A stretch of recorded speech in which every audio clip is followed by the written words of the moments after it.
A loving husband and a talented screenwriter answers a phone call and rushes out of his home in Baltimore, never to be seen alive again. Later, his lifeless body is found in a conference room at one of the city's hotels. Despite the years that have passed since Ray Rivera's death, almost everything about this case remains a mystery. From how he ended up at the hotel and why he died, to the cryptic note he left behind on the day he vanished, one that may point to an ancient Masonic order. And after Netflix featured this case in a documentary series, the wildest theories began to emerge. So who really called Ray that fateful day? What message did he hide in his final note? And who was Porter Stansberry really? A murderer or Ray's most loyal friend? At 6'5", nearly 2 meters tall, and weighing over 250 pounds, 113 kilograms, 32-year-old Ray Rivera was hard to miss.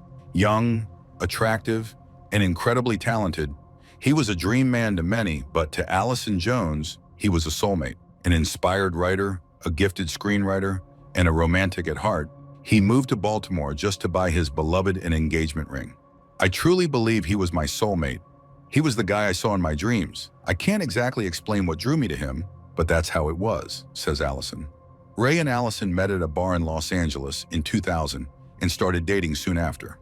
By 2002, they had moved in together while Ray was working as a screenwriter. But in 2004, Ray accepted an offer from his childhood friend, Porter Stansberry, to join him in Baltimore as a copywriter and editor at Stansberry & Associates, a financial publishing firm. He wanted to make enough money so we could get married. He wanted to buy me a ring, recalls Allison. The couple relocated to Baltimore in 2004, where Ray began working on a newsletter called The Rebound Report, which focused on stocks that were struggling but had potential for recovery. Still, Allison admitted this kind of work didn't suit her husband. He didn't like working a 9-to-5 job, and he didn't believe in what he was doing, she explained. So in early 2006, Ray decided to move back to Los Angeles and planned to sell his screenplay titled Midnight Polo, a story about a young female polo player who rises to compete in the Olympics. But strange things started happening that spring. The couple visited LA to plan their move back, but when they returned to Baltimore, Allison noticed something had changed in Ray's behavior.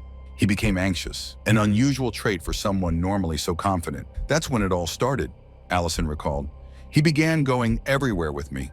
He wouldn't let me do anything alone. Though the couple had always been close, Allison noticed Ray had grown abnormally protective. She remembered how, about a week before he disappeared, she wanted to go jogging on a nearby road.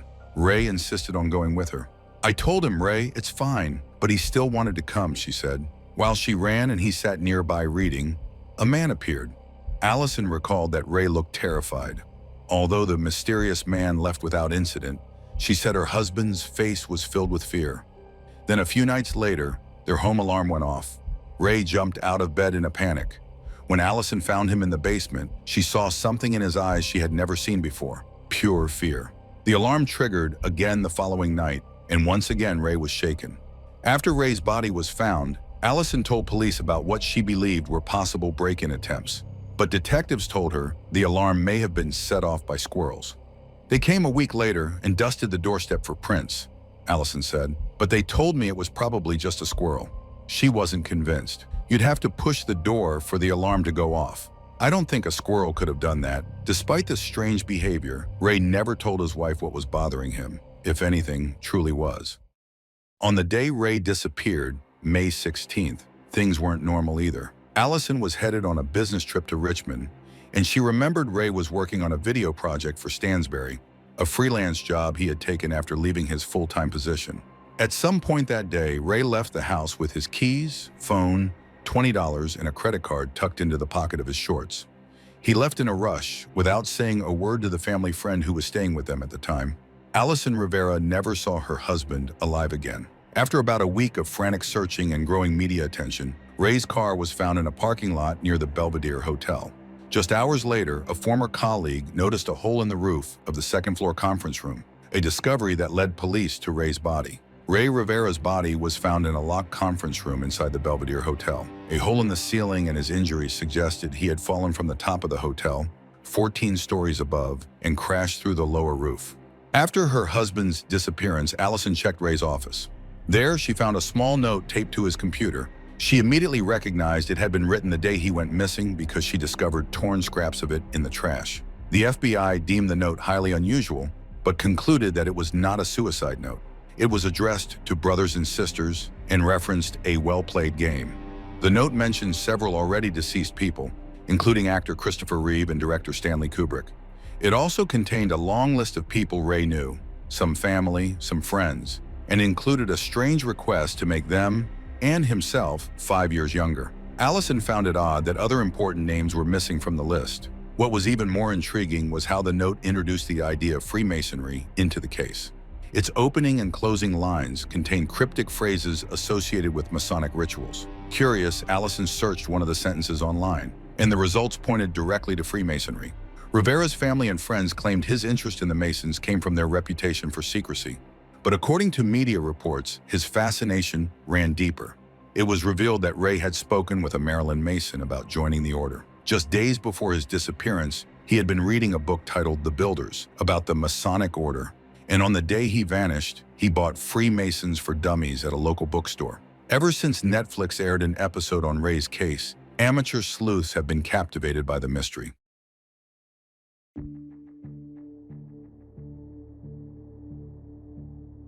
One of the most recent theories connects the young man's death to the film The Game by David Fincher, in which the main character, played by Michael Douglas, falls from a rooftop in a way eerily similar to Rivera's case. The 1997 film follows a man caught in a reality-blurring scheme, culminating in his leap from the top of a building through a glass roof. The theory suggests that Rivera may have attempted to reenact events from the film. This theory draws a connection between the note left after Rivera's death and his fall, which was initially thought to be the cause of his demise, although the medical examiner ultimately classified the cause of death as undetermined. Internet sleuths noticed that the game was mentioned in Rivera's note.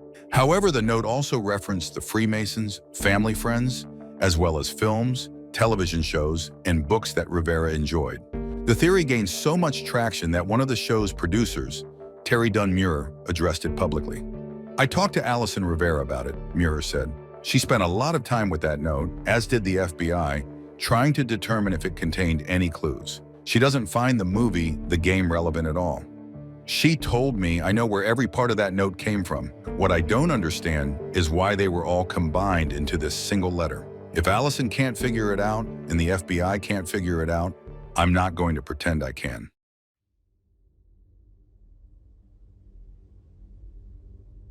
A recently released video, left out of the Netflix episode, suggested an even more bizarre theory, that Ray had been dropped from a helicopter. "I know it sounds crazy," said investigative journalist Stephen Janis, "but this is one of those cases that forces you to consider even the most far-fetched ideas.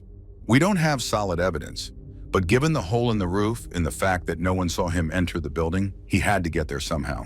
Harry Shivers, a former hotel employee, agreed. "That's the only explanation I can imagine," he said. The new video raised questions, especially since no one reported seeing or hearing a helicopter. However, a woman in the area might have heard something. Author Makita Brotman, who was so deeply affected by the case that she wrote a book titled An Unexplained Death, The True Story of a Body at the Belvedere, lived in a fifth-floor apartment with windows facing the very rooftop where Rivera's body was found. She wrote that she heard a loud crash that night, but assumed it was just another city noise. Still, she made a note of it in her diary. Police investigators did ask some hotel staff if they had heard anything, but they didn't go door to door. Perhaps they should have. Brotman became increasingly obsessed with the case, partly because her apartment overlooked the crime scene. She watched investigators and forensic teams from her window. Once the police left, the scene wasn't even sealed off, and she was able to walk right onto the rooftop. In her book, she notes the hole in the roof looked stranger from the inside. It had damaged beams and a portion of the roof had collapsed. As for the helicopter theory, Brotman added that Stansberry had once flown to Ray's wedding in Puerto Rico on a private helicopter. Also, helicopters are common in Baltimore due to the city's major hospitals and high crime rate, so most residents wouldn't notice one flying overhead. Still, Detective Michael Bayer dismissed the idea. If you had someone in a helicopter and wanted to get rid of the body, the harbor is just 30 seconds away. Why drop it on a hotel roof? Ray's family even checked with air traffic control. There were no records of helicopters flying in the area that night.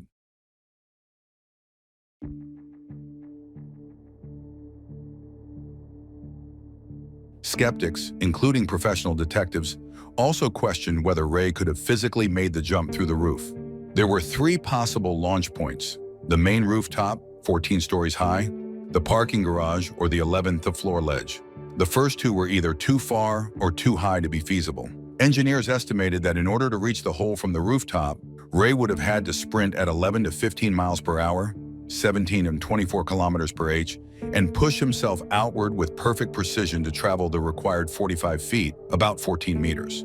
The 11th floor ledge was only accessible through a guest room or office. None of the hallways led there, and even if that's how it happened, no one reported seeing Ray. That alone is suspicious. After all, Ray Rivera was a strikingly tall, athletic man who played water polo in college and stood at 6'5", 195 centimeters. He was not someone you'd easily forget. "So I just can't believe it," said his brother Angel. Ray was someone people noticed. How could he walk into the hotel and no one remembers seeing this tall, attractive man? It's impossible. What made things even more mysterious was that the rooftop security camera wasn't disabled, but malfunctioning. Hotel staff said someone had configured the hard drive to continuously overwrite footage. So by the time the police needed the videos, the relevant footage had already been erased. Other evidence didn't make sense either. For instance, Ray's glasses and phone were found in perfect condition. The force that killed Ray caused devastating trauma to his body, so people were shocked that neither his glasses nor his phone had a scratch. Many began to believe the scene was staged and that Ray's body had been placed beneath the hole in the roof. Medical examiner Melissa Brissell also told Allison that the way Ray's shins were broken didn't match a fall. Even the autopsy report partly supported that suspicion. It stated that although the injuries were consistent with a fall, the circumstances surrounding the incident are unclear, and it is unknown how the decedent came to fall from such a height. The cause of death is classified as undetermined.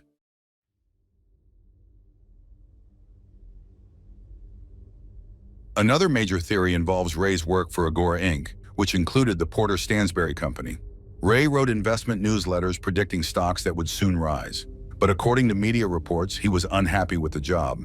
Some stocks he promoted never recovered, costing investors money.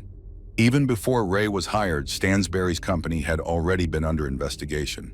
The firm had been ordered to pay $1.5 million for spreading false stock information and misleading investors through newsletters. Stansberry denied all accusations. Ray's brother Angel speculated that Ray may have angered someone powerful who lost money after one of his publications.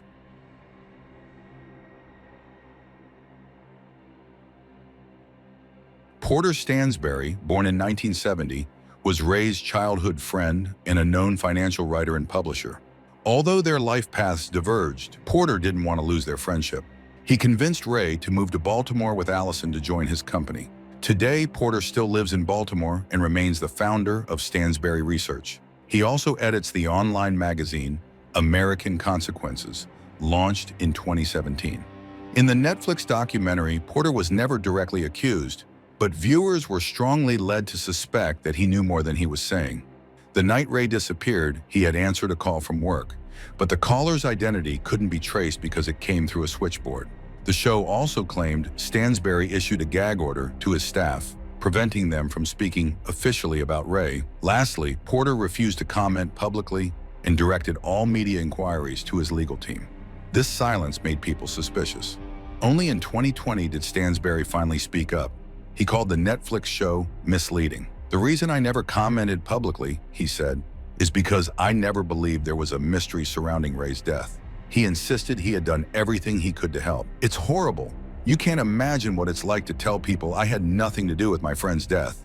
When Ray disappeared, Porter claimed he hired a private investigator, offered a $1,000 reward to anyone who had seen Ray, and personally helped in the search. When the body was found, Stansberry said, "We were heartbroken and shocked, but once we saw the financial pressure Ray was under, it didn't seem so mysterious anymore."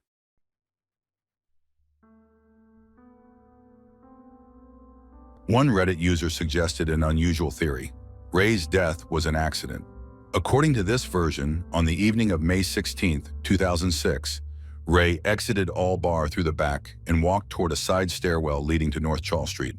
Part of a decorative element fell on him, shattering into pieces after hitting metal bars and then the concrete floor. The room where Ray was found did in fact contain lots of plaster, even though the roof he supposedly fell through did not.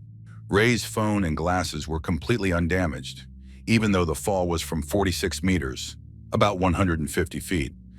His Sanyo phone with a glass screen and his plastic frame glasses showed no signs of impact. The location of his personal items near the hole was also suspicious. His phone, keys, sandals, and glasses all had different weights and centers of gravity, yet were found grouped near the hole, which wouldn't happen naturally in a fall. The size of the hole was also strange. It indicated Ray had to fall straight down, either feet first or head first. He was described as broad-shouldered with a narrow waist. A free fall from 46 meters should have made him fall head first, but that didn't match his injuries. Even if he managed to control his body and fall feet first, his legs would have shattered from the impact, and the body likely couldn't have broken through the metal components of the roof. As for the mysterious note, some believe it wasn't related to the incident at all. One theory claims it was a draft of a ceremonial speech Ray wrote while preparing to join the Freemasons, who traditionally include such phrasing in their rituals.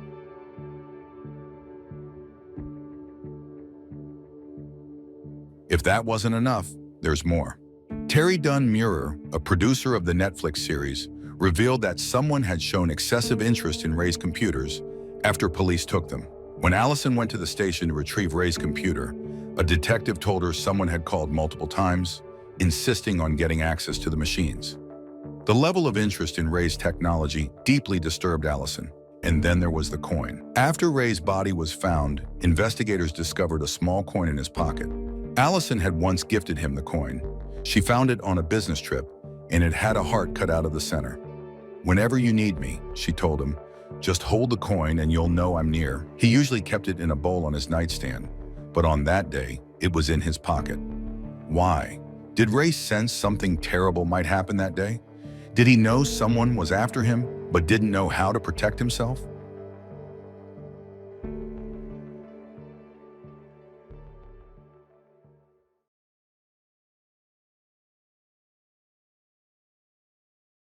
On October 5, 2018, 27-year-old production assistant Terrence Schemmel Woods was working with a production company filming a documentary series about the abandoned Penman mine gold site in Idaho.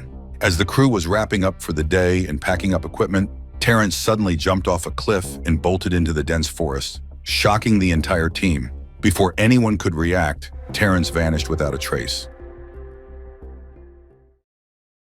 Years have passed, and yet there's no clue as to what happened to Terrence Woods.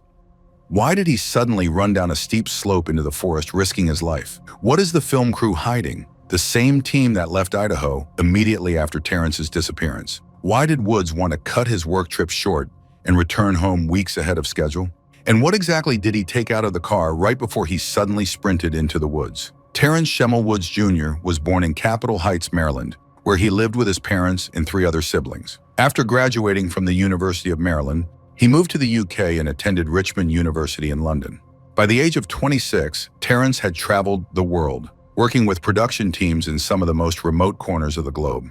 His resume included work on several major British shows, such as The Voice UK and Saving Africa's Elephants. The next project was meant to be an impressive addition to his career. In October 2018, Terrence traveled to Idaho's Clearwater National Forest with the London-based production company Raw TV, which produced the Discovery Channel's popular show Gold Rush. The crew was filming a new series about the abandoned Penman mine titled Whitewater. Terrence was scheduled to be on location for several weeks, from October 1st to mid-November. Including Terrence, the crew consisted of 12 people. On September 30th, 2018, Terrence's father dropped him off at the airport in Maryland. From the moment he landed on October 1st until October 5th, Terrence was based in Montana. During this time, he appeared to be in great spirits, sending his father scenic photos and assuring him everything was going well. On the afternoon of October 5th, Terrence sent his father a video showing a calm river winding through a rocky canyon. He included no coordinates or further explanation. Later, during an investigation led by a Washington news outlet, a reporter who saw the video described it as eerily unsettling. 3 a.m., October 5th, 2018. Terrence called his father to let him know that he had arrived in Idaho and was doing fine. They exchanged a few words, and Mr. Woods suggested they talk again later that day. 5:44 a.m., October 5th, 2018. Terrence texted his father again, writing, "I'll be home Wednesday the 10th, October 10th, 2018. This meant he was planning to return home earlier than scheduled, something Terrence had never done before. He was originally supposed to stay in Idaho working on the show until mid-November. It was later discovered that he decided to cut his trip short because his mother had fallen ill. Although his mother, Valerie Woods, told him before he disappeared that she likely wouldn't need the surgery she was initially worried about, Terrence still decided to fly home to Maryland to be with her. At least that's what he wrote in an email to the production company he was working for. 3 p.m., October 5th, 2018. Terrence's father responded to his message, but by that time the film crew had already driven out to the remote Penman mine site, hours from their hotel and with no cell reception. Given what happened later, Mr. Woods isn't even sure if his son ever saw the reply. Later that day, midday to early evening, the team spent the day filming in the mountainous area around Penman Mine. What happened next remains unexplainable, said assistant producer Simon G. Simon recalled, "We were wrapping up for the day, and Terrence was talking to a local woman named Cherie. I was sitting in the car, doing some work, when Terrence told her he needed to use the bathroom. Something, maybe a gut feeling, told me to look over toward the cliff where he was. All I saw was a walkie-talkie lying on the ground. At first I thought he had fallen, so I jumped out of the car and ran over. To my shock, he hadn't fallen. He was already 5 meters down the slope and running fast, like incredibly fast. He was bouncing like a rabbit. I've never seen anyone move like that. I yelled at the guys to get in the car and drive around to the main road to intercept him. I kept going down after him, but since I'm trained in search and rescue, I knew that chasing him might scare him more. So I stopped and turned back. Unfortunately, the team didn't manage to intercept him, but we found a house with a phone and reported him missing. Later, it was revealed that the crew ran to the nearest home, that of Benny and Marianne York, asking at the door if they had a phone. The Yorks didn't, but they led them to a neighbor's house that had Wi-Fi. The film crew was then able to report Terrence missing. This is how the 911 call at 6:41 p.m. on October 5th was recorded. Male, Terrence Woods, 27, from London. Working for a TV company, filming in the Penman Mine area. Has never been in the woods before. No weapons. Terrence has been going through an emotional time and had a breakdown today. Wearing light-colored clothing, not responding to radio, no communication devices. He is currently being searched for. Cherie, the local woman hired to help the crew move equipment, was present that day and confirmed Simon's version of events. Local law enforcement described her as a highly reliable witness. The woman said that the filming day on October 5th, 2018, went completely normally, without any conflicts. The crew noted that Terrence had been noticeably quieter and calmer than usual that day, but Cherie, who spoke with him just before his sudden disappearance, said he seemed fine, just a bit distracted. Overall, Cherie recalled that they had talked a lot with Terrence throughout the day, and from what he shared, it seemed his family situation wasn't very stable. He mentioned that freelance work didn't provide steady income, and that his parents either couldn't or wouldn't help him. Just before his mysterious departure, Terrence told Cherie he was tired of being far from home and wanted to go back to fix his life. While he was pulling something out of the car, Cherie told him she thought that was the right decision. Cherie remembers, "He gave me a strange look, like he didn't hear me. I was about to repeat myself when the crew got distracted by someone shouting happily that the day was over and it was time to pack up." On the morning of Saturday, October 6th, Simon had a difficult call to make to Terrence's father. According to Terrence Woods Sr., it was an extremely strange conversation. Instead of getting to the point or preparing the father for bad news, Simon began by saying, "Terrence came highly recommended, and we chose him immediately. But when I met your son, I realized he wasn't what I expected. I gave him tasks and he didn't know what to do." Only after the father insisted did Simon finally get to the point and told him that Terrence had suddenly taken off running down a cliff and disappeared. Police weren't contacted until nearly 7 p.m., so the search didn't begin until the next morning. Various search teams were formed, but they faced several challenges due to snowy weather. Search dogs were brought in, and a helicopter with thermal imaging scanned the area from above. There were even searchers on horseback, but the terrain made things difficult. One person noted, "You couldn't even walk through there, just trees and brush everywhere." By midweek, heavy rain and snow in the mountains grounded the helicopter.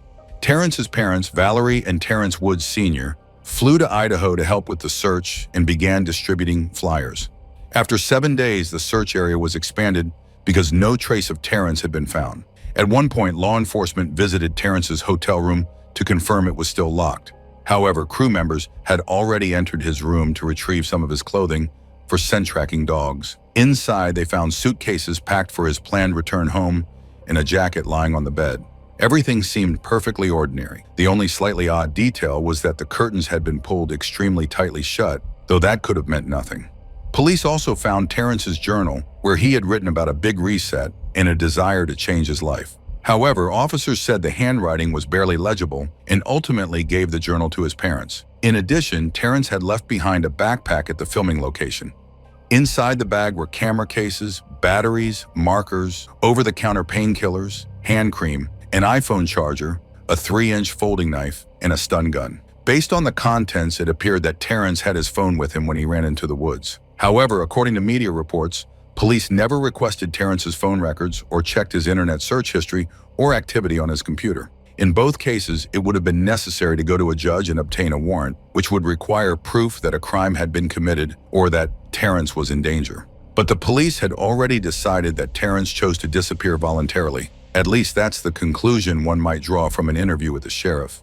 Sheriff Doug Giddings said, "The search and rescue guys will tell you Terrence wasn't in that area. The area we searched. They believe he ran down the slope and made it to the road. After that, they don't know where he went. They said that if he were injured, the dogs would have found him."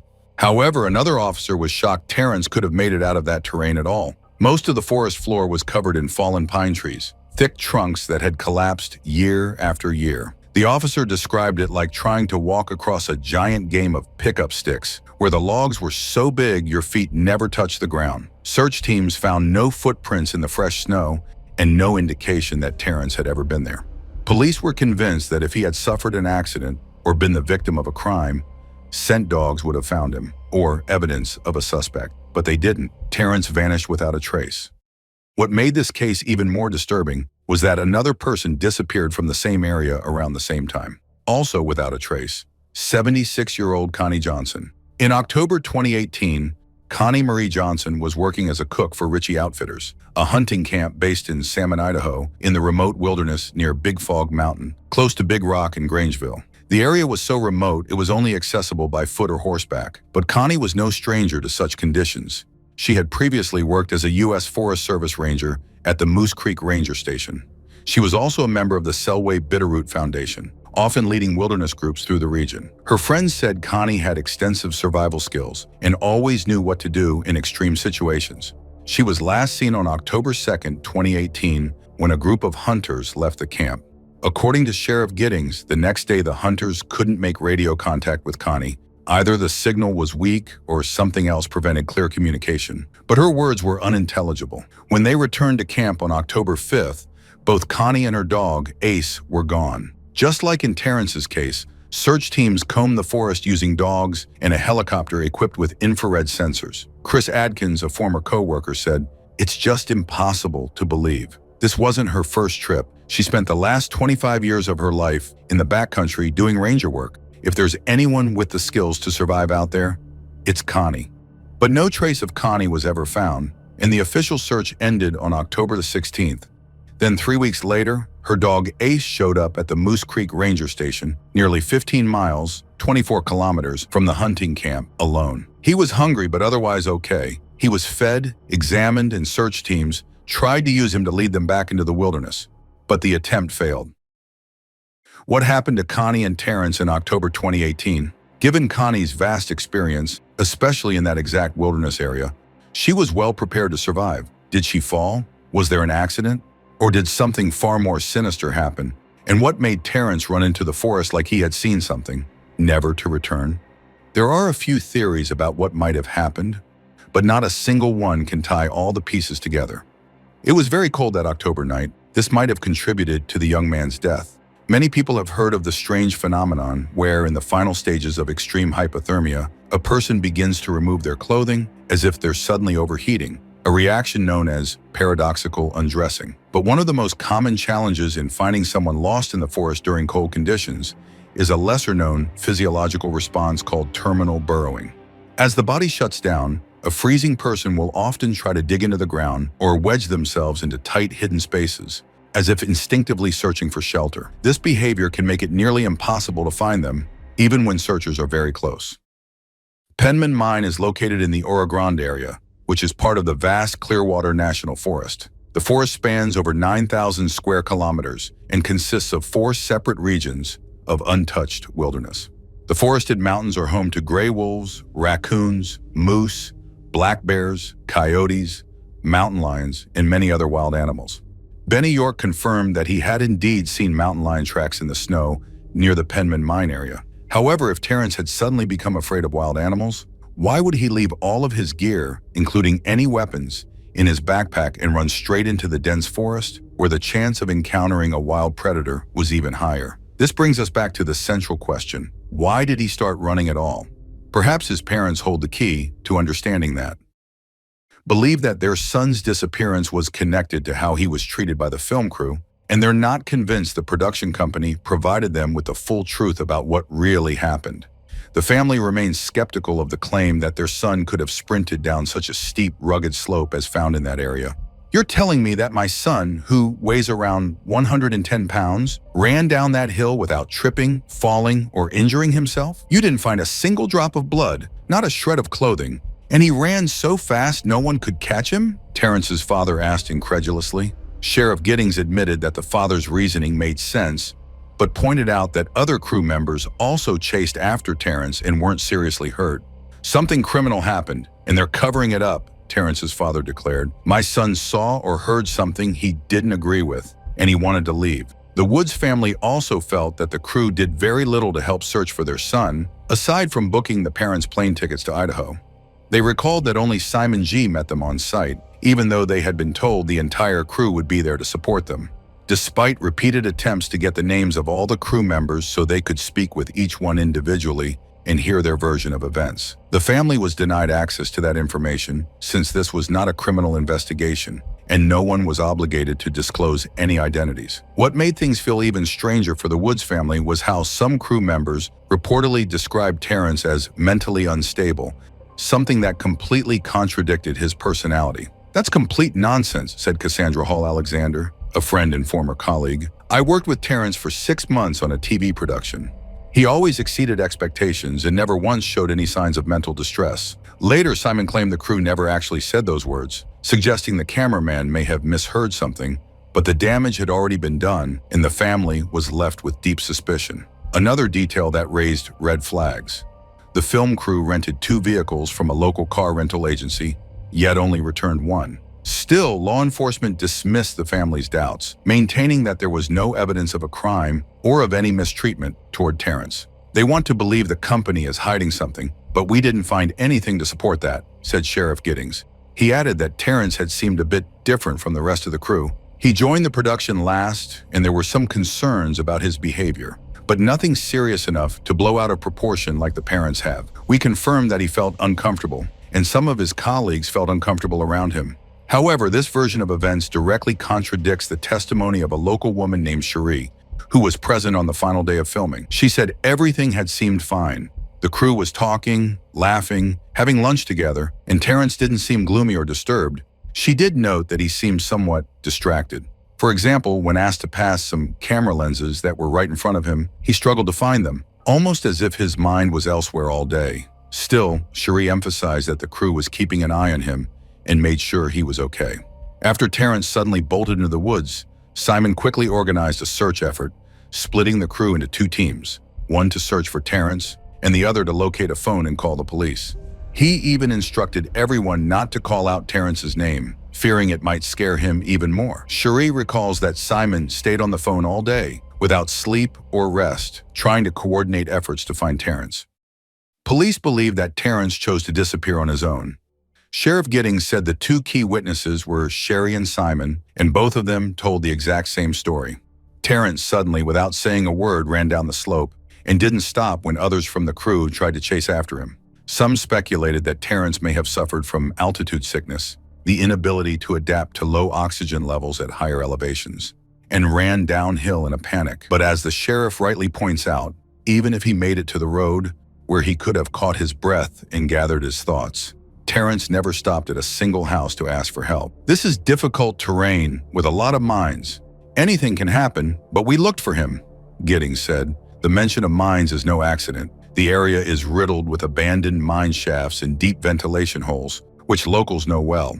Many of them are completely unmarked and hidden beneath fallen leaves and branches. If Terrence stepped on one, he could have easily fallen in. Sherry and her husband also shared another important detail. Search efforts were focused on the south side of the slope, even though based on the direction Terrence ran, they should have searched the north side. So the couple took it upon themselves to explore that area. They soon found a broken branch, as if someone had grabbed it while running, in a flattened patch of ground like someone had rested there. They convinced police to search the north side, though they didn't mention the branch or disturbed ground. When search dogs arrived, one immediately led officers to that same patch of flattened ground. Forensic investigators collected the branch for DNA testing, but the results of that analysis were never released. Sherry also recalls that while speaking with her, Terrence pulled something from his car. "He planned this," she insists. "He planned this." It's also worth noting that 44 hours passed between his disappearance and the time his name was entered into the National Missing Persons Database. A significant window for someone who may have wanted to disappear completely. Could Terrence have run away? It seems possible, but why would he if he was already planning to return home early? Maybe he wasn't just fleeing the job, maybe he was running from his entire life. In his journal, Terrence mentioned a big reset, writing that he was tired of traveling and ready to settle down. Several entries show he had grown weary of life in London and being constantly on the move. Friends say he didn't really want to go on this trip, and they later found his messages leading up to it rather strange. They also noticed that his behavior during this project didn't match how he acted normally. Washington journalist Melanie Alnwick, who conducted her own investigation, spoke with Terrence's London friend Sherlyn Andrew Wilfred. Sherlyn shared that she, Terrence, and another friend had a WhatsApp group chat. After his disappearance, the chat naturally went quiet until February 4th, 2019, months after Terrence went missing. One of the friends sent Sherlyn a screenshot showing a red notification. Terrence left the group. Is that even possible? It's highly unlikely that anyone would go through the trouble of logging into his account, guessing passwords, just to remove him from a group chat. But the message was real. Melanie contacted WhatsApp support. Of course, they didn't provide her with any specific data related to Terrence Woods' account, but they did explain that after 45 days of inactivity, an account may be automatically deactivated. However, Sherlyn wasn't ready to give up just yet. Sometime later, she tried sending Terrence a message again, and this time she received a very strange notification. Terrence Woods is registered as a business account. This meant the account was now linked to a company profile. You couldn't just message it freely, as it belonged to a closed group for employees only. The date was June 30th, 2019. Another technical glitch, or something more? If Terrence Woods really chose to disappear, he had every chance to do so. He didn't own a car, had no active bank loans, and his phone, wallet, and passport were never found. Given the 44-hour window before he was officially declared missing, he could be anywhere by now. To this day, the case remains a complete mystery. Terrence's father still believes a crime occurred, but he and the rest of the family and friends just hope for answers someday. "It eats at me every single day," says Terrence Woods Sr. "With death, at some point, you can learn to cope and accept it. But with not knowing, you can't. It doesn't let you rest. All we can do is pray and keep believing."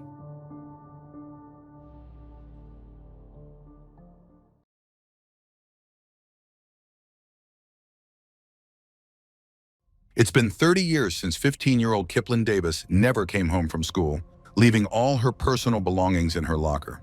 The Davis family has spent a quarter of a century knowing only fragments of the story behind their daughter's sudden disappearance and living with the haunting rumors about what her friends might have done to her. Even now, there are pieces of the case that remain unresolved, and yet her parents still leave the porch light on every night. They won't turn it off until she's found. As another anniversary of her disappearance arrives, her parents are once again hoping to remind the world of Kipling, hoping that someone who knows the truth will finally come forward. Kipling Davis was an incredibly cheerful and friendly 15-year-old girl. Like many teenagers, Kipling was eager to get her driver's license. That meant waking up at 4:30 a.m. to get ready and attend early morning driving school classes before her regular school day. On the rainy morning of May 2nd, 1995, Kipling overslept. When her father, Richard Davis, came to wake her, she begged to skip driving school. She was going to be late anyway and hadn't had time to do her makeup or hair. But her parents knew how much getting her license meant to her, so they told her no. Kipling, understandably upset, stormed out of the house, slamming the door behind her. By the time she and her mother, Tamara Davis, arrived at driving school, she had calmed down, just as teenagers often do. When Kiplin's father arrived home at 3:30 p.m., he noticed that his daughter still hadn't returned from school. At first, he wasn't too worried. He figured she might have stayed late for extracurricular activities or her drama club, which she attended regularly. So he decided to check the voicemail. Maybe Kiplin had left a message.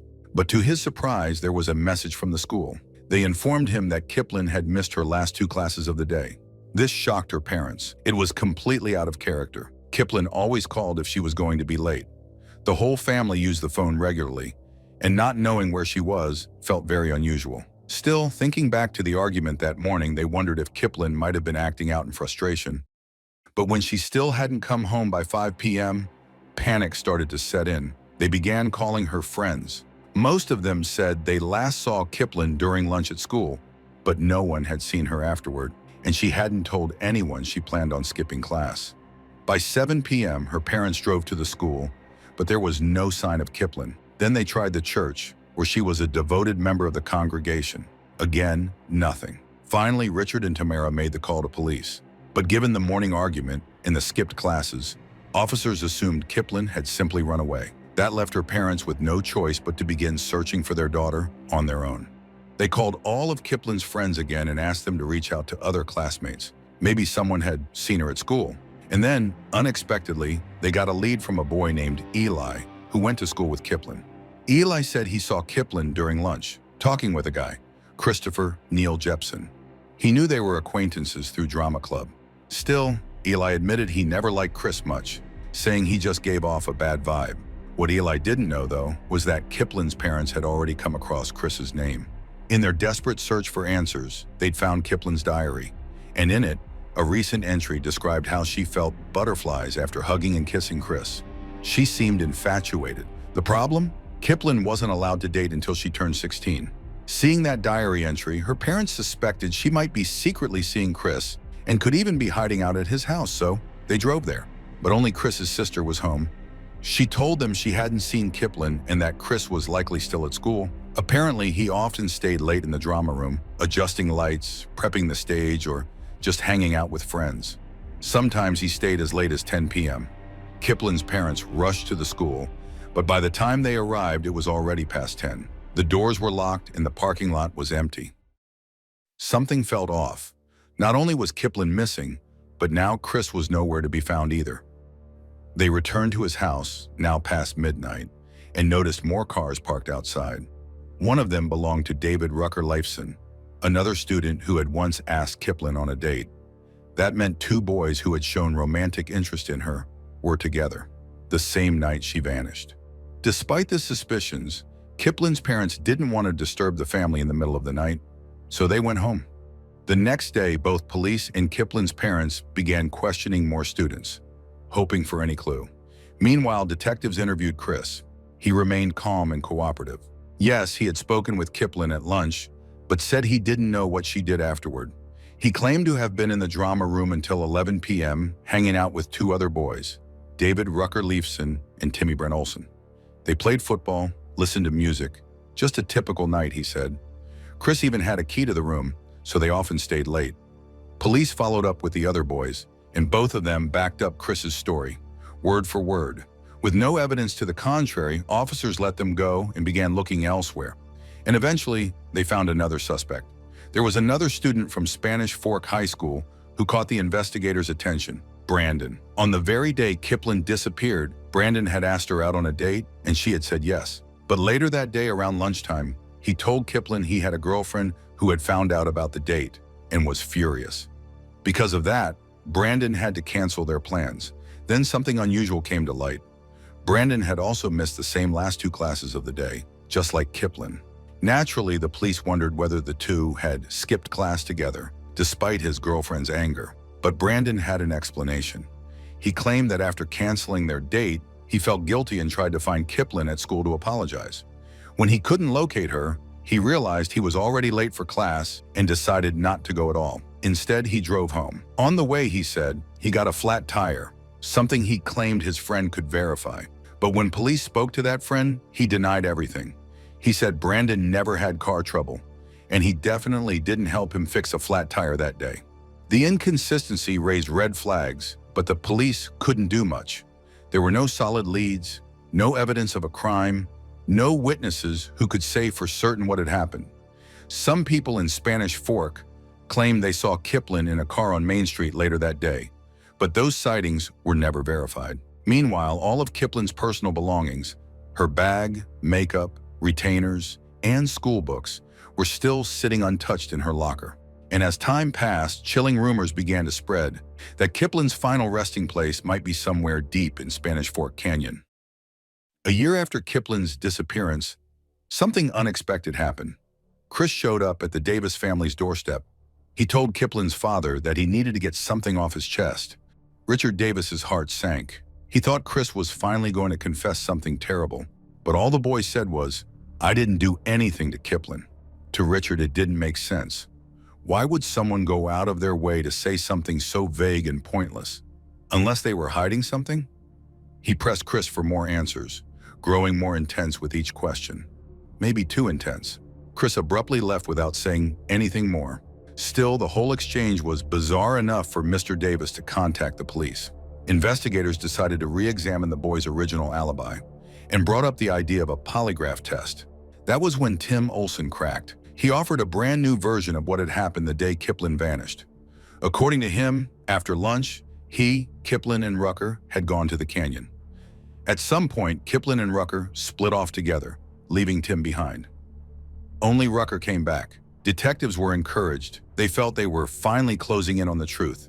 But suddenly, Tim panicked. He grabbed the written statement he'd just started drafting, crumpled it up, and tossed it away. Then he completely walked back his confession and returned to the original story. Even so, police went forward with the polygraph tests and were stunned by the results. All three boys passed. Still, officers organized a search of the canyon just in case Tim's story had any merit, but the search came up empty. After that, the investigation began to lose momentum. With no body, no solid evidence, and no confession they could use, there was little the police could do. But Kipling's parents never sat idly by. They wrote to every authority they could think of, tirelessly pushing for her case to be heard by a grand jury. At first, their request was denied. But in March 2003, after learning that a grand jury had been convened to investigate the disappearance of 15-year-old Elizabeth Smart from Salt Lake City, Richard and Tamara Davis demanded a meeting with U.S. Attorney Paul Warner. Warner agreed to convene a grand jury and reopen the investigation into Kipling's disappearance. For nearly a decade, what happened to Kipling remained a chilling mystery, until federal and local authorities began to unravel what appeared to be a pact of silence among a small group of people, including several of Kipling's classmates.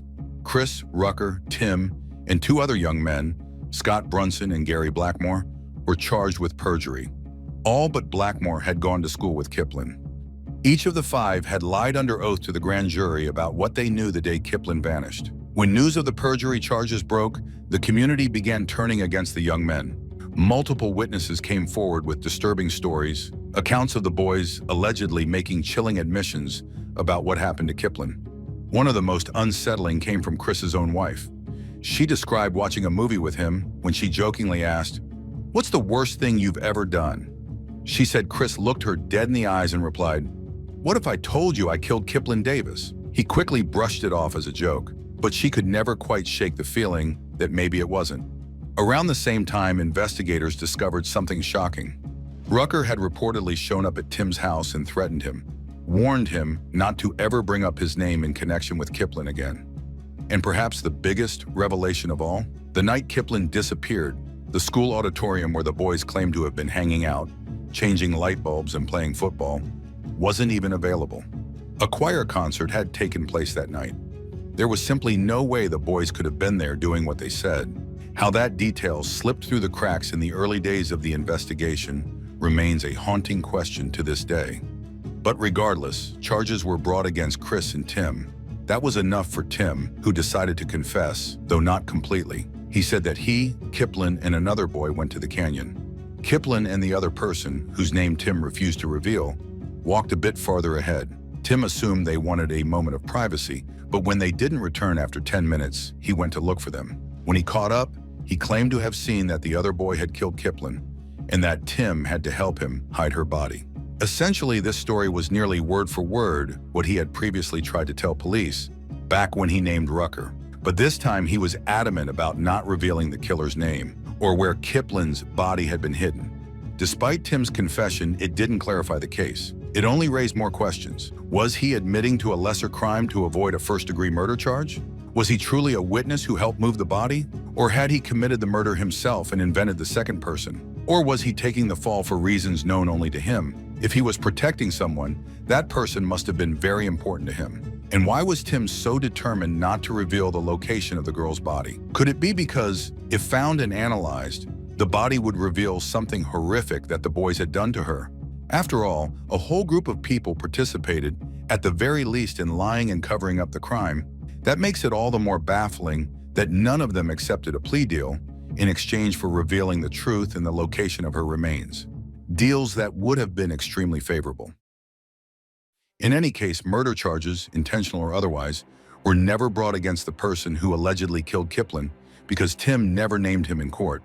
Prosecutor Marion O'Brien stated in 2011 that she believed the person Tim was protecting was David Rucker Leifson. But even if Tim had named Rucker, it would have been difficult to prosecute, as Tim had already been convicted of perjury and his testimony alone would not have been enough to build a case. On the other hand, police had 5 pages of witness statements from people who knew Tim, detailing numerous instances where he had allegedly confessed to killing Kiplin. Several individuals told police they had heard or spoken directly with Tim about the murder of Davis. "I can make someone disappear," he told one person. "I did it once, I can do it again." The documents also stated that Olson had told several people where the girl's body was located, though each time he mentioned a different place: the canyon, under railroad tracks, in a sand grave. Authorities spent years searching for her remains and stated that it wasn't the weather, but the imprecise information about the location that prevented them from finding her. It wouldn't matter how deep the ground was under the snow. If we knew the exact spot, we would be there, said Police Lieutenant Steve Adams. "We searched several locations provided by different sources, and we didn't find her." Police believe that Kiplin was raped and murdered, and that several people who either knew her or knew the perpetrators are covering for the criminals. They believe that Rucker and Tim were responsible for her presumed death, and the other boys helped them fabricate an alibi to avoid punishment. Davis thanked Tim for his confession, saying he forgave him, but he pleaded with him to tell the police where the body was. Despite extensive searches, Kiplin was not found. When asked why he thought Olson continued to stay silent and withhold vital information, Davis replied, "I wish I knew." The pain of losing their daughter hit the family again in 2017 when the body of another missing girl from Spanish Fork was discovered. Peggy Sue Case had been missing even longer than Kiplin, since 1988. A Spanish Fork resident named Gordon Kazier had noticed a depression in the earthen floor of his basement, but ignored it for years. In May 2017, he asked a friend to help him move. During the move, the friend asked if Gordon knew that a girl who had lived in the house before him had gone missing. This was news to Gordon, and the two men began digging. The depression in the basement corner was covered by a rug with a heavy table on top, Gordon later said. "We dug about 1.5 feet down and found a blanket. My friend asked for a knife and cut into the blanket.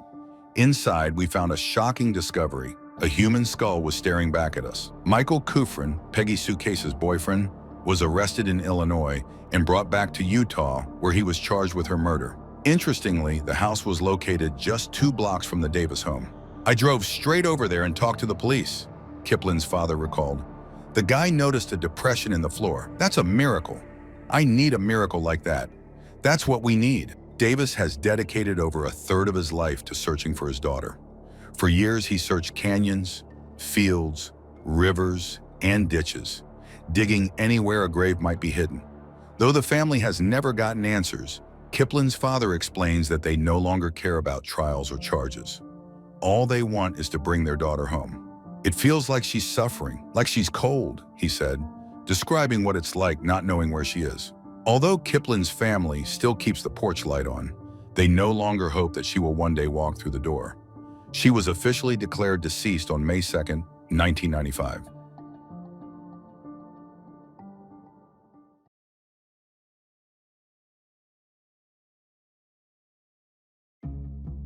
This story began on November 10, 2000 in New York, when police officers pulled a body out of the East River that had been stuffed into 3 laundry bags. The police received a call from a witness who thought he had spotted a body floating in the water, and the Marine police were sent to search for it. Finding the body was difficult because of the river's strong current. The search was further complicated by windy weather. The divers who entered the water could not see beyond the tips of their noses and had to move almost entirely by feel. Currents were pushing against them from two different directions, which was extremely dangerous. For that reason, the police dispatched a helicopter. Near the promenade, they spotted the body, and it was pulled from the water. The man's body turned out to be wrapped in 3 canvas bags like the kind used for dirty laundry. One was pulled over his head, the second was tightly wrapped around his torso, and the third was placed over his legs. It was perfectly obvious that this was a victim of murder. Otherwise, why wrap him in bags and throw him into the river?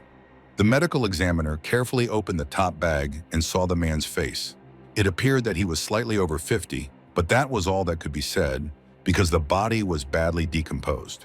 A fabric belt, likely from a coat, was wrapped around the man's neck, and it had left a deep groove, indicating that the victim had been strangled. It is a horrific way to die. The final moments of his life were agonizing. Investigators immediately noticed one unusual detail. The victim's body had been decomposing for 5 to 7 days. However, if he had been strangled and then immediately thrown into the river, there would have been signs of decomposition in water, corresponding marks on the skin. After all, bodies decompose differently in cold water than they do in a dry, warm environment. The medical examiner concluded that the body had been in the water for about 2 days. This meant that the man had been killed approximately a week earlier and only then thrown into the river, after which the body surfaced. In other words, the body had been hidden or kept somewhere for about 5 days. The body was taken to the morgue for an autopsy. When the medical examiner carefully removed the bags, he saw the body of a man wearing a white shirt and pajama bottoms. He was barefoot. The man was dressed very much as one would be at home, and accordingly, he had no documents or wallet on him. The police immediately realized that they would have to work hard to determine who this man was. However, there was a ring on his ring finger. This allowed 2 conclusions to be drawn right away. First, the deceased was married. Second, the theory of a robbery gone wrong could be ruled out. The autopsy confirmed that the man died as a result of asphyxiation. Murders of this kind are usually very personal, as they reveal the depth of rage in which the killer was acting. This meant that the deceased most likely knew his attacker. It was impossible to determine the exact time of death, but the medical examiner confirmed the initial assumption that the body had been decomposing in a warm environment for 5-7 days before it was thrown into the river. During the autopsy, a DNA sample was taken from the man, both to determine at least his race and for later identification. DNA analysis showed that the man was of Asian appearance. From there, the police pursued several different avenues to identify the body of the man pulled from the East River. First, they ran the victim's fingerprints through their databases, but found nothing. Then they contacted the missing persons unit in case someone matched the man's description. Again, nothing turned up. However, there was a label on the man's clothing with writing in Chinese. Officers went to Chinatown, hoping someone might recognize the label or tell them whether such items were sold there or imported from China. Unfortunately, this too led to disappointment. They still did not know who the body in the morgue belonged to. Had he fallen victim to gang violence, personal animosity, envy, or jealousy? Perhaps it was a contract killing, or even the work of a serial killer. The last remaining hope was that someone would begin searching for the man. After all, the ring on his ring finger indicated that he was married, which meant that someone would surely notice his absence.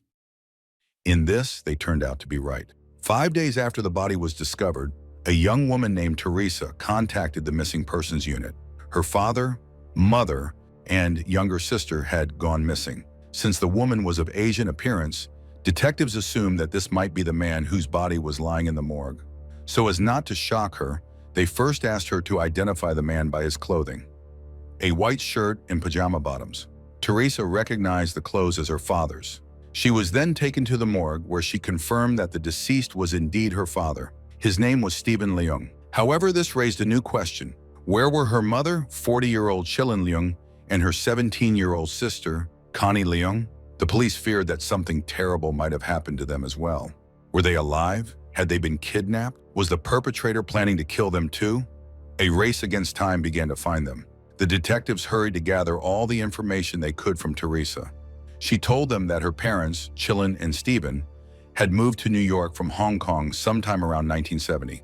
Her father found work as a waiter at the Meridian Hotel. Chillin worked at a Chinese restaurant. Her parents were incredibly hardworking. They worked late 7 days a week, often took extra shifts, and agreed to side jobs. Overall, they devoted themselves to giving their children the best possible opportunities in life. There were 3 children in the family. The eldest, Teresa, was already an adult and lived separately from her parents, having her own place.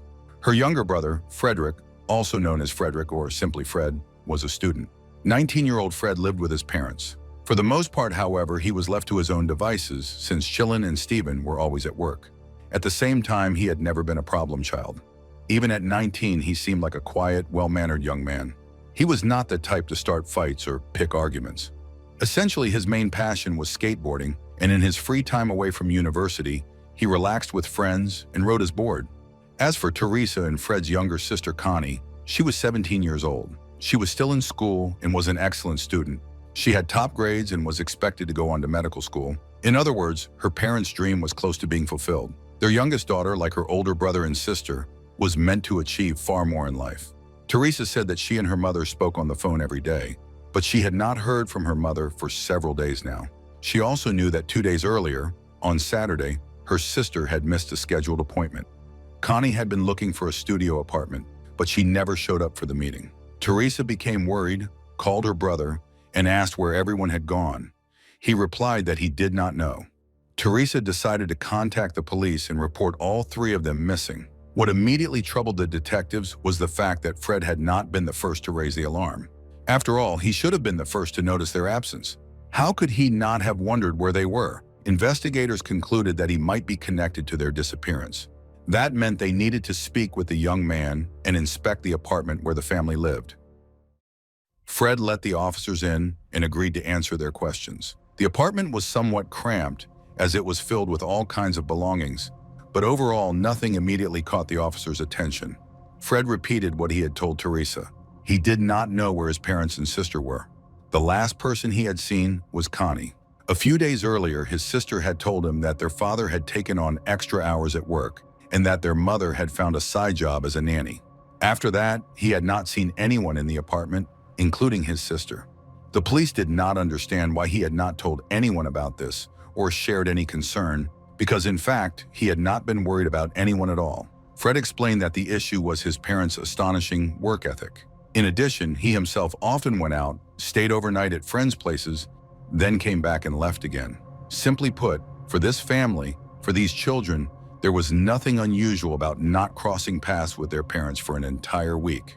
Fred simply had no reason to assume that this time they had gone missing. Of course, the police did not take the young man at his word, but after a lengthy interrogation at the precinct and after speaking with his friends, Fred Leung was released and sent home. Since Chillin and Connie had still not been found, the police began to fear the worst. Detectives spoke with Stevens and Chillin's co-workers, as well as with neighbors, but none of them were able to help the investigation. All they knew was that the couple were good, hardworking people. Again, because of their work hours, the neighbors barely knew them and could only say that the family was very quiet. They had never heard any shouting or arguments. As looking into the parents' lives led nowhere, the detectives turned their attention to the children. And a conversation with one of Connie's friends proved far more productive. Connie had a friend who lived on the west side of Manhattan in the West Side. The young woman told the police that just a couple of days earlier, she had had lunch with Connie and her boyfriend. The detectives were relieved to hear that Connie was alive, but at the same time they were confused. The friends said that Connie and Eric were living at a different address. Officers went to the address provided by the young woman, but the couple were not there. Meanwhile, they tried to learn more about the life of the family's youngest daughter. Connie had always been a very talented, intelligent, and diligent young woman. She studied exceptionally well and had already received an acceptance offer from a medical school, a lucky opportunity that few receive. Connie was expected to become a doctor. Her parents were thrilled and closely monitored her progress to ensure she worked even harder and secured her place in medical school. But despite their efforts, like Fred, Connie was mostly left to her own devices because her parents worked so much. They missed the moment when their youngest daughter became infatuated with a young man. Whereas before she had been a model student who went straight home from school, now all her thoughts revolved around her boyfriend.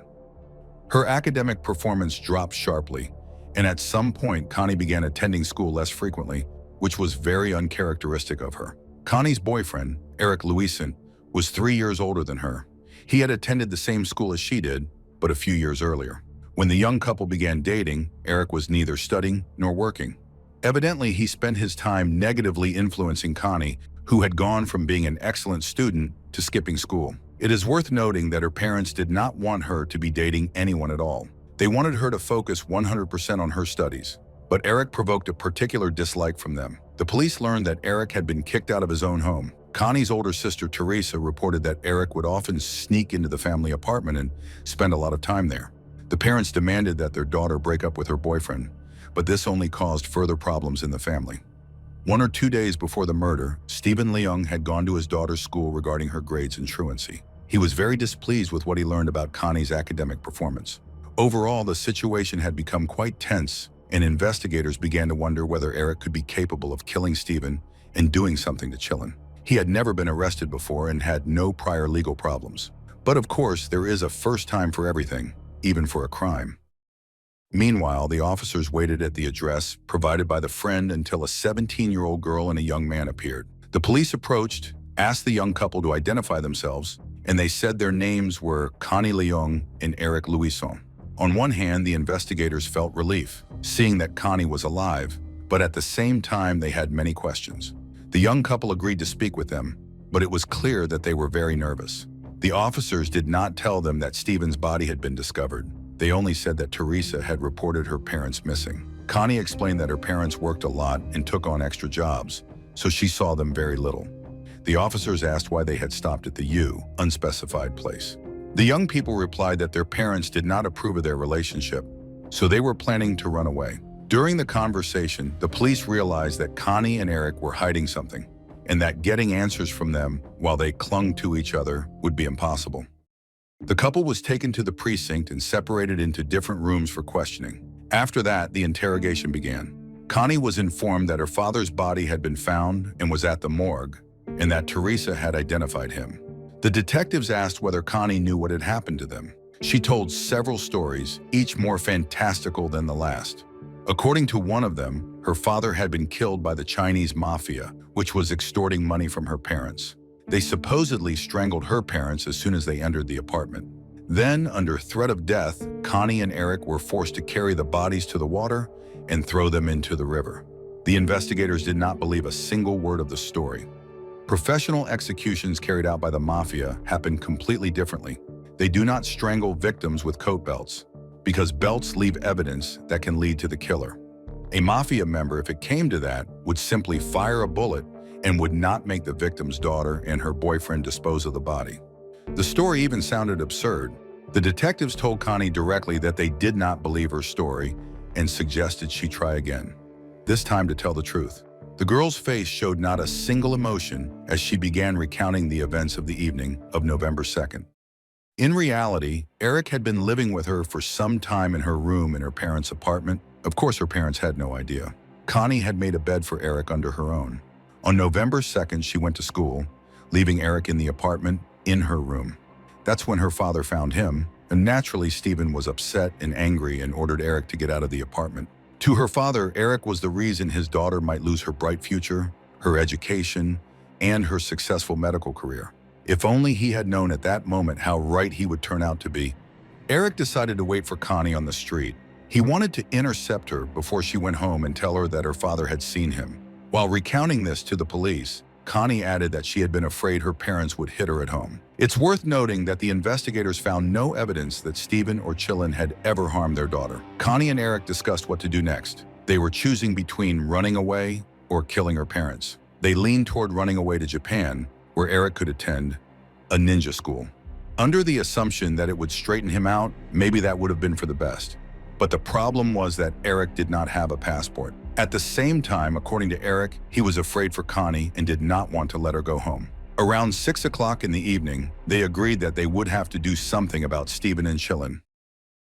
Connie and Eric returned to the apartment before her parents came home from work. Connie's brother was not at home. The couple began waiting for Stephen to arrive. Finally, the tired father came home, put on his pajamas, and sat in his favorite chair, resting after a long day at work. Connie entered the room to distract him. From behind, Eric approached the man with a towel that Connie had handed him. He covered the man's head with the towel and tightened it so that he could not breathe. Naturally, the man struggled for his life. Eric pushed him to the floor and shouted to Connie that he needed help. She panicked, not knowing what to do. Eric ordered her to hold her father, so she simply sat on her father's back. It is hard even to imagine the thoughts racing through the man's mind at that moment. His daughter, his little girl, the one whose life he had given and whom he loved madly, was killing him. And for what? For working tirelessly for her for days, and just yesterday going to her school worried about her future? For trying to protect her from a bad influence? Eventually, the man lost consciousness and stopped resisting, but Eric still held him down for a while. Then he told Connie that her father was dead. He ordered her to fetch a belt from her room. Eric wrapped the belt around the man's neck and tightened it to make sure he was dead. Then the accomplices hid the body behind the bed so that no one would see it upon entering the room. Around 10 o'clock, Eric ordered Connie to sit by the bed and wait for her mother to arrive. He hid behind the door. Soon, Chillin came home. She left some groceries in the kitchen and walked into the room. She saw Connie and began yelling at her, scolding her. At that moment, Eric threw a towel over her head and pushed her toward the bed. The woman resisted even more fiercely than her husband had. Eric had to sit on her, while the daughter held her mother's hands. Once Chillin stopped resisting, the killers wrapped another belt around her neck and tightened it. Connie and Eric then laid Chillin's body next to her husband's. Afterward, they showered, talked briefly, and went to sleep. Because the bodies had been in the room for several days and Fred still lived in the same apartment, the accomplices opened the bedroom windows so he would not notice the smell. The smell itself apparently did not bother them, as they had sex on the parents' bed while the father and mother lay on the floor nearby. The fact that a child is capable of killing their own parents indicates a particularly severe level of psychopathy, but continuing to live in the same apartment, next to the bodies, eating, and having sex on the parents' bed, this is almost incomprehensible. Of course, killing them was one thing, but now they had to figure out how to dispose of the bodies. 4 days later, the accomplices placed Chillin in laundry bags and then in a shopping cart. It was around 3 o'clock in the morning when they transported their heavy burden to a pedestrian bridge over the river. They walked a bit further and dumped the body into the water along with the cart. According to Connie, she did not feel remorse or cry. She simply said she was surprised that her mother's body did not sink immediately. The cart splashed on the water, and she and Eric watched it until it disappeared from view. They then returned to the apartment and fell asleep. The following day, or rather, the following night, they attempted the same procedure with Stephen.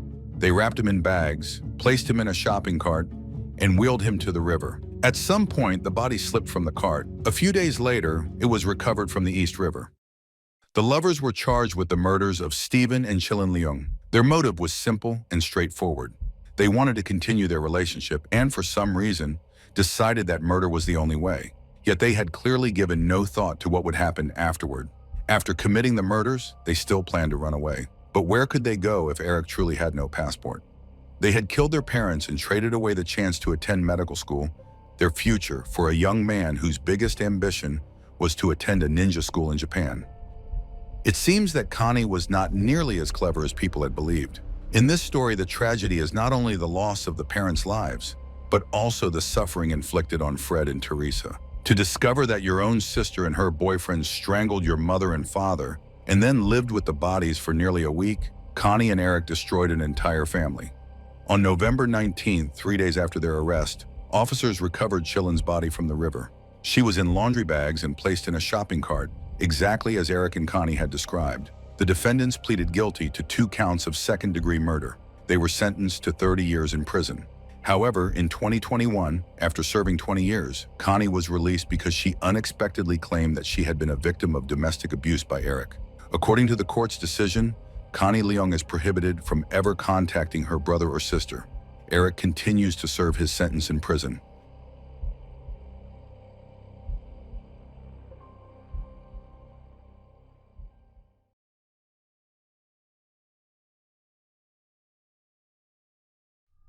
Do you see this footage? It shows a 16-year-old teenager following closely behind his unsuspecting victim. With his face covered by a scarf, he will stalk her for several hours, waiting for the moment when she is alone and defenseless. And that moment will come. They will come face to face in the evening on a dimly lit street, at the entrance to a dark, narrow alley. Watching the final moments is like watching a horror movie when you already know the ending. You want to shout, "Don't do it, don't go there." But it's even harder to watch because she did go with him into that alley. This case begins like any other teenage love story. Two young souls brought together by the discipline and honor of cadets. Logan MacPhail and Holly Newton. Holly was a modest, shy girl from the British town of Haltwhistle who loved dancing and spent a great deal of time in the studio.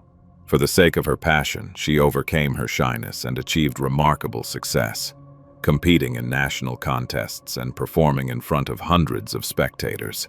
In the future, she planned to become a dance teacher herself, but for now, she was a teenager with many other interests. For example, she attended a group of the Army Cadet Force, ACF. The Cadet Corps is a volunteer organization for teenagers aged 12 to 18, where young people are taught a wide range of Army-related skills, take part in training exercises, and learn responsible handling of weapons. It was there that 12-year-old Holly Newton met 13-year-old Logan MacPhail. He was from the town of Bertley in the Gateshead area, about 60 kilometers away from Holly. Logan attended a school for children with special educational needs, as he showed some signs of autism and had other learning difficulties. That, however, did not prevent him from charming Holly, and about a year after they met, the teenagers began dating. Their relationship blossomed in July 2021, and at first, it seemed like the embodiment of teenage dreams. Bright, uplifting meetings full of promise. It was Holly's first serious relationship, and as her mother recalls, it was typical for teenagers. Logan appeared polite, well-mannered, proactive, and cheerful. He often visited her family's home, befriended Holly's beloved cat, Maxie, and even went on short trips with her relatives. Holly was determined to help her boyfriend cope with his learning difficulties. She borrowed children's books from the library to help him learn to read, and she also tried to introduce Logan to dancing. In one video, they can be seen dancing in the living room, with Logan, visibly shy, awkwardly copying her movements. Holly was truly a beautiful girl. Kind, compassionate, friendly, and funny. Logan simply couldn't help but fall in love with her, and she felt the same about him. But over time, a darker side of the young man's character began to emerge. At first, the changes were barely noticeable, but gradually, day by day, piece by piece, Holly began to see a completely different person beside her. About a year after they started dating, she suddenly realized that her boyfriend was trying to control her every move. Logan always wanted to know where his Holly was. Even when she was at home, he would call her family to check whether she was in bed. He tried to prevent her from leaving the house, grew jealous of her friends, and obtained all the passwords to her social media accounts. She asked him to stop behaving this way, but he believed he had the right to know her passwords, who she was talking to, and what they were discussing. He even said a phrase that could be called a cliché. "If you're not mine, you won't be anyone's." By the end of the year, Holly had grown exhausted and tried to break up with him. But he began to blackmail her, threatening to do something terrible to himself if she didn't come back. Despite her growing unhappiness, Logan always found a way to make her return to him. This relationship lasted for 18 months, but even Holly's angelic patience eventually ran out. In the third week of January 2023, the 15-year-old girl found the strength to make a decision. Logan had become toxic, controlling, and overbearing. She simply could no longer tolerate him. She firmly told him it was over, this time for good, and she meant it. Holly stood her ground and stopped responding to Logan's numerous messages and calls.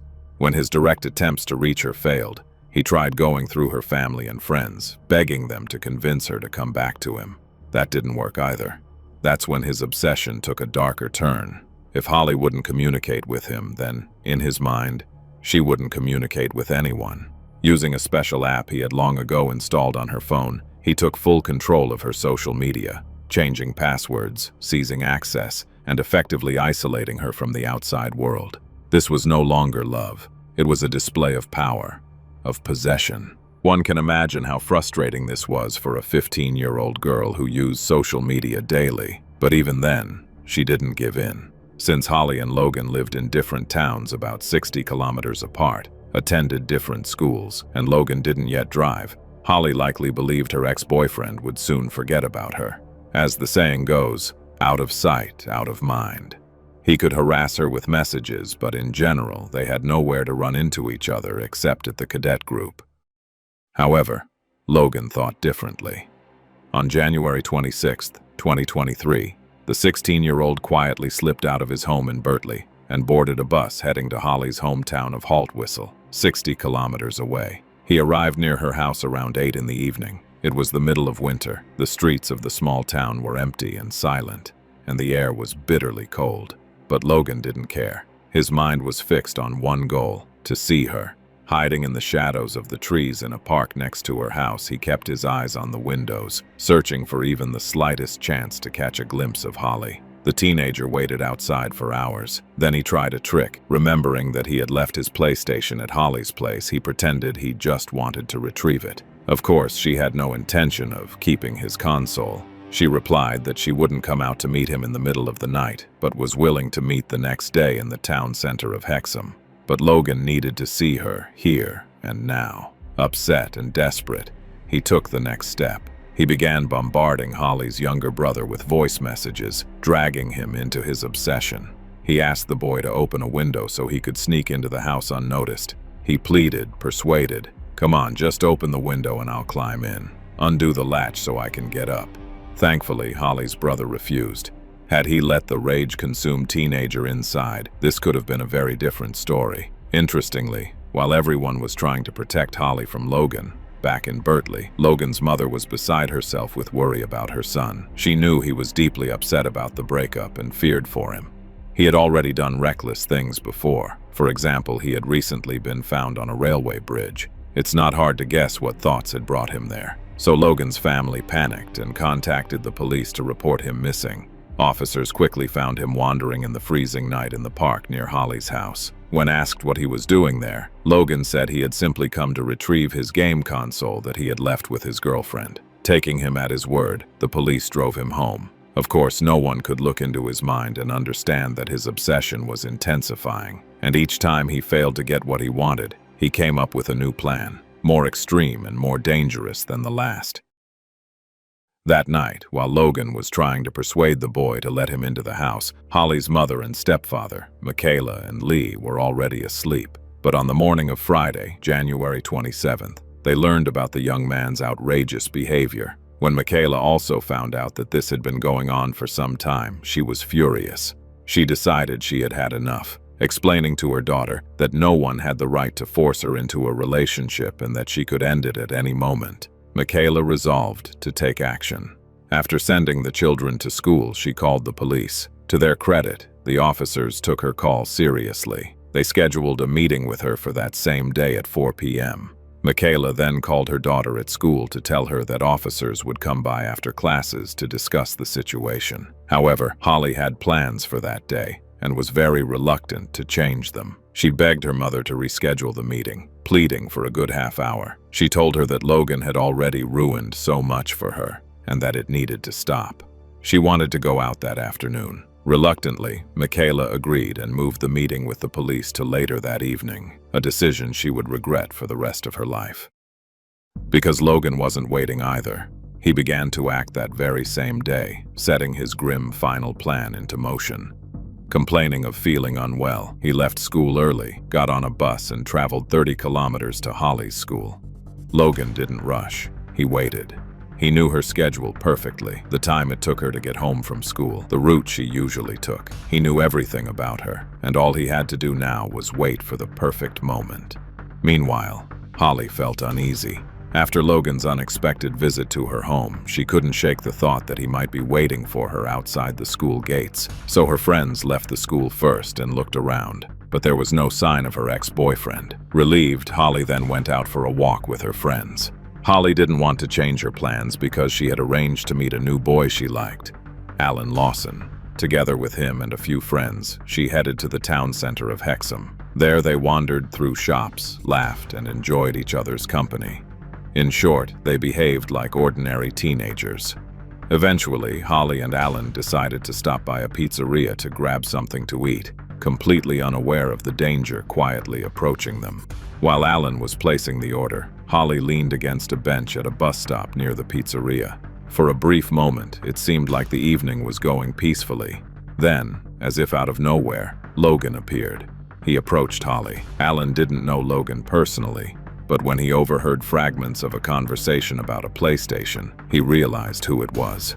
Alan came closer to Holly but saw that she wasn't nervous, just annoyed by her ex-boyfriend's sudden appearance. She hadn't hidden the fact that she'd had problems with him, but from what Alan understood, she seemed more irritated by his persistence than afraid of him. Trying to help, Alan offered to take care of returning the PlayStation himself. He was even willing to pick it up from Holly and bring it to Logan. A kind gesture, but it's clear Logan wasn't really interested in the console. He couldn't stand seeing another boy next to Holly, and the idea clearly didn't please him. Logan then asked for a chance to speak with Holly alone for a moment. He behaved very calmly, no shouting, no demands, just a quiet request. Believing this might give them a chance to finally end things on a peaceful note, and sensing no danger, Alan turned and went into the pizzeria to collect the order. When Logan appeared near the pizzeria, he tried to make it seem as though running into Holly was nothing more than a coincidence. But in truth, there's nothing surprising about encountering someone you've been stalking for hours. After leaving school early, he went straight to Holly's school, easily tracked her down as she walked with her friends, and began following her every move. CCTV cameras captured him putting on a black snood after getting off the bus. A little later, when he spotted Holly out with her friends, he pulled it up over the lower half of his face, trying to conceal his identity in case she or any of her friends turned around. He trailed them closely, moving suspiciously, hiding behind supermarket carts and parked cars, doing everything he could to stay out of sight. Tragically, no one noticed him. He had a knife with him, one he had taken from home, a weapon he had been carrying for at least a week, waiting for the right moment. And now, thanks to Holly's kindness and willingness to give him a moment, that opportunity had come. Right next to the pizzeria was a dark, narrow alley. Logan begged Holly to go into it so they could talk in private. He ran into the alley several times and reappeared, pleading with her, urging her to come with him. He played on her emotions, asking for just a couple of minutes of her time. She clearly didn't want to go. Instinct must have been telling her to stay away, but eventually she gave in. Perhaps out of fear, guilt, or simply because she didn't want Logan to cause a scene. He was clearly capable of that. Together, they disappeared into the darkness of the alley. There, without a word and without any warning, Logan pulled out a knife and attacked Holly. He stabbed and slashed at her body and face. "Of course," she screamed. A desperate, piercing cry echoed off the stone walls, tearing through the evening air. Hearing the scream, Alan ran around the corner, where he was met with a horrifying scene. Though at that moment, he didn't fully understand what he was seeing. In the darkness, it appeared to him that Logan was leaning over the girl, punching her. Alan rushed in, grabbed Logan, and tried to restrain him in a hold. But then he felt something warm begin to run down his body. Logan had stabbed Alan 4 times with a knife, driving the blade into his shoulder and leg. But Holly's situation was far worse. Logan continued stabbing her without stopping.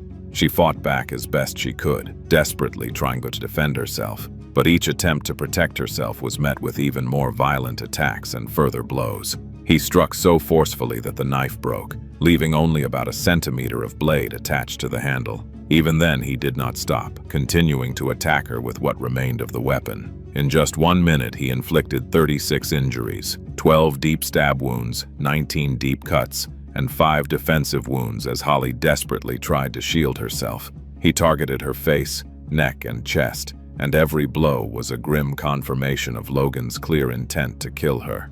Of course, the attacker didn't get far. Horrified bystanders reacted quickly, managing to detain him at the scene. They held him for several minutes until police rushed to the location. Logan was arrested. He was read his rights and told that anything he said could be used against him, but all he wanted to know was, is she dead? Holly was barely holding on to life. She was rapidly bleeding out from dozens of wounds, each of which could have been fatal on its own. At that time, Holly's mother, Michaela, was driving home with her husband and 2 younger children. Holly had called her just half an hour earlier to confirm what time she needed to be home. Her mother told her that police officers would be coming to their house around 8 p.m. Holly promised she wouldn't be late. Then she called again. Michaela answered, but it wasn't Holly on the line. A woman told her she had her daughter's phone.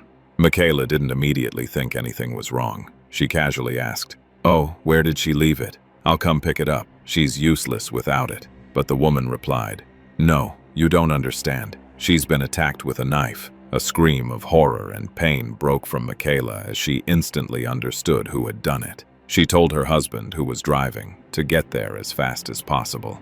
When they arrived, Holly's stepfather was the first to look into the alley, and he didn't let his wife come closer.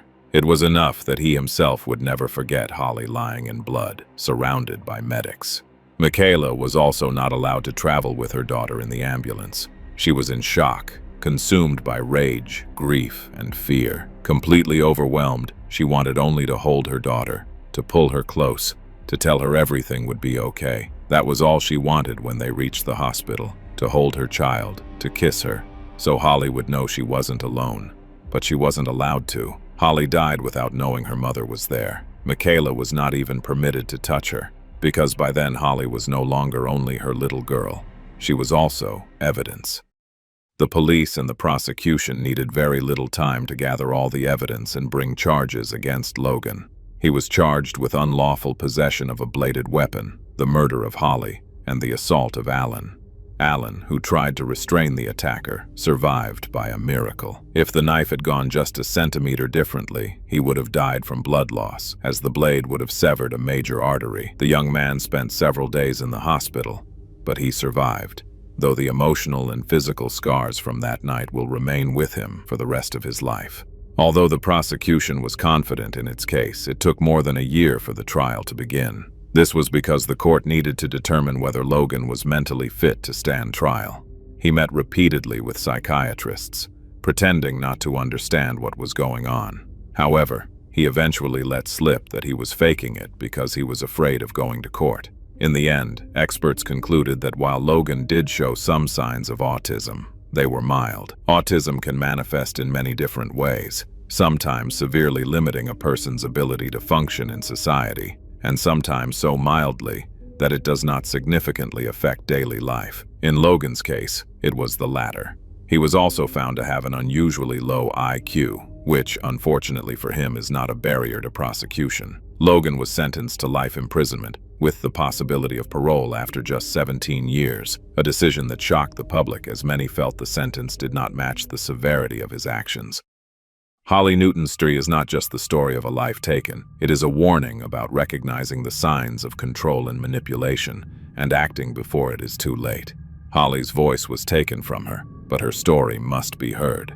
That is why her mother and stepfather are trying to push for a change in the age at which someone can be recognized as a victim of domestic abuse. Michaela believes her daughter experienced all the classic patterns of coercive control from Logan. But under UK law, only those aged 16 and over can be recognized as victims of domestic abuse. If the law were different, Holly and her family could have received a higher level of support and protection from the police. Schools could have taught students to recognize the signs of abuse, and Holly might have seen the danger coming sooner. Holly was only 15 years old, full of life, ideas, and dreams. Her story should have been one of achievement. Instead, it became a tragic example of how teenage love can turn dangerously toxic when obsession replaces respect. She wanted to become a dance teacher. She had so much ahead of her: new performances, finishing school, university, a family of her own, children, and all the pets she loved so much. Because of Logan MacPhail, not only did Holly lose her life, but her family lost a daughter, a sister, a little light that illuminated their home. Every morning, Holly's beloved cat Maxie still goes to her bedroom door and meows, waiting to be let in. But Holly is no longer there to open it.